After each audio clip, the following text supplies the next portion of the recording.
জন সংসার দুঃখার্ত গীতা জ্ঞানম সমালভেত পিত্য়া গীতামৃতম লব্ধ্যা ভক্তিম সুখী ভবেত। এই সংসারের দুঃখার্ত জীবনের মধ্যে গীতা জ্ঞানই একমাত্র অমৃত দান করে।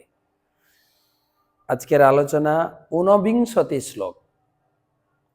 জয় এনং বেত্তি হন্তারম যশ্চৈনং মন্যতে হতম উভৌ তৌ ন বিজানীত ন্যায়ং হন্তি ন হন্যতে। জয় এনং বেত্তি হন্তারম যশ্চৈনং মন্যতে হতম উভৌ তৌ ন বিজানীত ন্যায়ং হন্তি ন হন্যতে। অনুবাদ: যিনি জীবাত্মাকে হন্তা বলে মনে করেন কিংবা যিনি একে নিহত বলে ভাবেন, উভয়ই প্রকৃত জ্ঞানী নন, কারণ আত্মা কাউকে হত্যা করেন না এবং কারো দ্বারা নিহত হন না।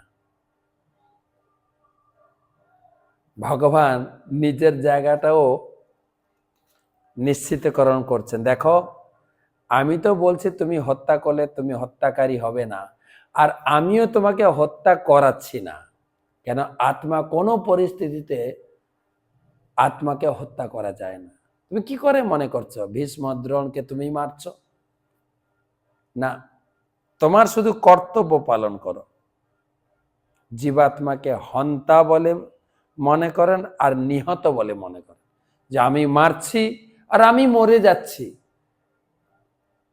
না, অনেকে বলে না এত কষ্ট আর সহ্য হবে না, আমি মরে যাব। না, মরবেন না। গুরু মহারাজ বলছেন যে আমি যখন গীতা প্রচার করছিলাম, একটা লোক কান্নাকাটি করে এসছে। বলছে, কান্না করছেন কেন? আমার মা মারা গেছে, আমার কি হবে? গুরু মহারাজ বলছেন, না, গীতায় বলছেন আপনার মা মারা যাননি। হ্যাঁ, আমার মা মরেনি? বলছে, না, গীতা পড়ুন। কেউ যদি নিজে মনে করে আমি মরে গেছি, এটা ভুল ধারণা। আত্মা তো দেহত্যাগ করে, দেহত্যাগটাকে লোকে মৃত্যু বলে মনে করে। আমরা কখনো মৃত্যুবরণ করি না। আমাদের জীবন শাশ্বত। এই শরীরটা যখন অকেজ হয়ে যাবে, ফেলে নতুন শরীর ধারণ করবো, কৌমারম যৌবনম ছাড়া। এটাই গীতার বাণী, এটাই আমাদের আশ্বস্ত বাণী। আমরা সবসময় মৃত্যুকে ভয় করি। মৃত্যু বলে কোনো বস্তু নেই।